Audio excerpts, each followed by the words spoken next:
Audrey, to talk about what this tool can do for prosecution, what some of the benefits are from your perspective. Sure. And that's kind of a great jumping off point because, the amount of times that a victim's asked to answer the same question might lead to what is perceived as being inconsistent statements later on down the road when we're in trial. Hey, this survivor is lying. Here's how we know they're lying because they um, either changed their statement or they didn't give this detail earlier on, but gave it later, after the prosecutor or the detective improperly influenced them or something to that effect. That's going to happen in almost every single sexual assault trial, whether it's the survivor's a kiddo or the survivor's an adult. That's a tactic. It's coming. We know it's coming. We have ways to deal with it.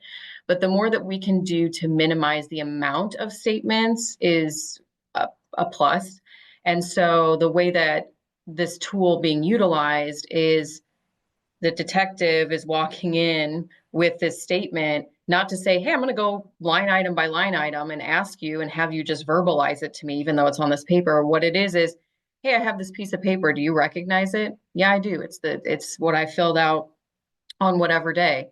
Okay. You want an opportunity to re-review it real quick, or have you re-reviewed it this morning or this afternoon? Yeah, I did. Is everything that's in here accurate as far as you can remember? Yes, it is. Is there anything else that you want to tell us about that maybe you're remembering now that you didn't remember then? Sure, or no, or whatever. Okay, now I'm going to go through and just ask a couple clarifying questions, and that's it.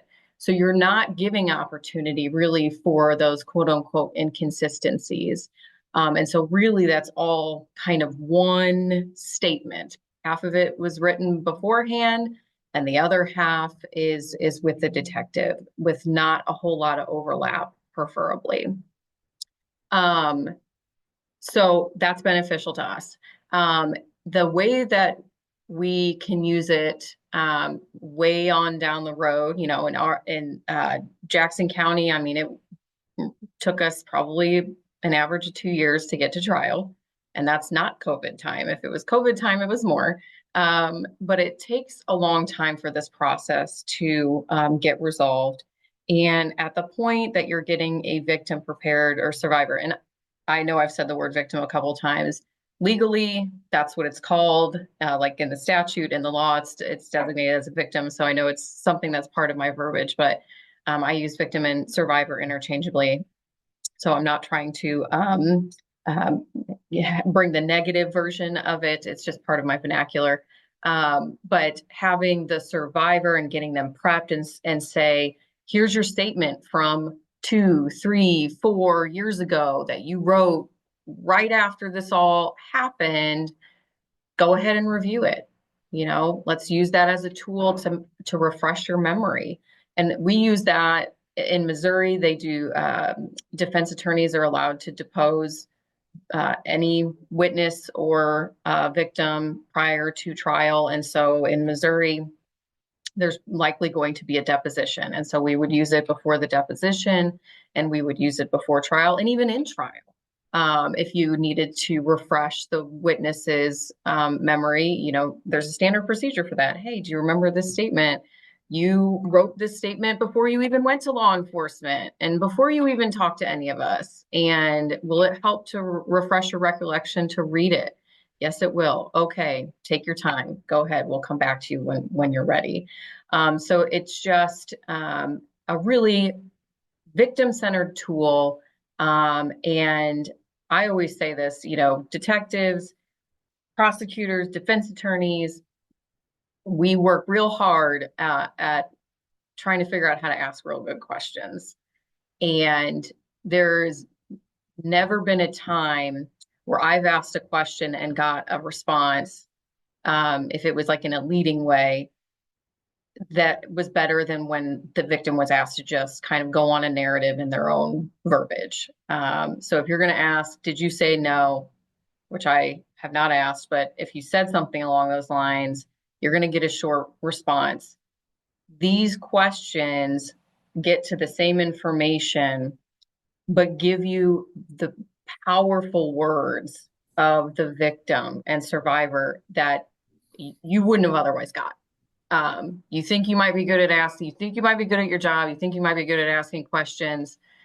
This tool is designed to be the best and get those details and that information that you may not get otherwise. And so those statements that they write in their own words right after this happened, man, that's powerful in a closing argument.